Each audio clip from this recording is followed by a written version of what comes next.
Hi guys, magsisinigang ako na bangus. Sinigang na bangus. Ang laki yung, grabe yung taba. Guys, tingnan nyo. Sisigang ko siya kasi yan yung gusto ni daddy. Sinigang na bangus. Tapos lagyan natin ng pechay, syempre. Tapos talong and okra. Yan. Simulan na natin. At yan na nga mga mi, nagiwa na ako dito ng mga isasahog ko sa sinigang na bangus. Inuna ko na syempre yung sibuyas. Talagang naglalagay ako ng kamatis sa sinigang, pero ngayon nakalimutan kong bumili ng kamatis. Kaya ayan, kung ano lang yun nandiyan dyan, kung ano lang yung nabili ko, yun lang yung gagamitin ko para sa sinigang. At yan na nga, ginagayat-gayat ko na, hinihiwa-hiwa ko na yung okra. And nga pala, hindi ako naglalagay ng masyadong maraming gulay sa ulam kasi kami lang ni Papa madalas kumakain ng gulay. O mga bata tumitikim-tikim lang talaga sila ng gulay. Hindi talaga sila mahilig. And yun, isa lang yung nilagay kong okra kasi nga pag hiniwa yan, madami na din yan. Sakto na sa amin ni Papa. Si Papa kasi nag-crave siya ngayon ng taba ng bangus. Gusto daw niya ng sinigang na bangus. Kaya ayun, syempre, siya yung nagtatrabaho, siya yung madalas sobrang sipag talagang mag-provide para sa amin. Kaya syempre, lahat ng kanyang request, lalo na kapag day off niya, kailangan ibigay yun. Charot.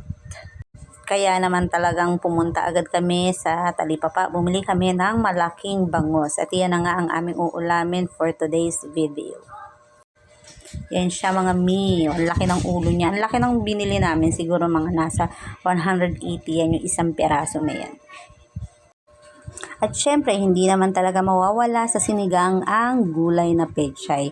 Minsan, ang ginagamit sa sinigang na bangus is kangkong. Pero ayaw ni Papa ng kangkong, gusto niya pechay. Kaya yun na lang ang aking ilalagay.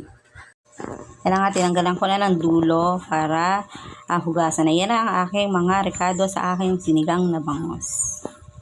Siyempre, ito na ang aking pinakulong tubig. Inuuna ko na muna ilagay yung sibuyas. Then yung mga gulay, yung okra at saka talong kasi yun talaga yung medyo matigas-tigas. Kaya yun yung una kong nilagay. Nilagyan ko muna siyempre ng asin. Ganito lang ako magluto mga miha. Kanya-kanya tayo ng way kung paano tayo magluto. And yung way ko ng pagluluto is ganito. Yan na, kumukulo na kaya inilagay ko na yung talong at ang okra. Pagkatapos ko nga ilagay yung mga okra, sinunod ko na yung mga isda. Grabe mga mi, taba pa lang talaga ulam na. Sa bangus talaga yung pinaka-favorite ko is taba lang. Kapag bumibili kami ng bangus, yung taba lang ang inuuna kong kainin kasi sa taba pa lang solved na ako, lalo na sa inihaw na bangus. At yan nga, nilagyan ko na ng sinigang mix.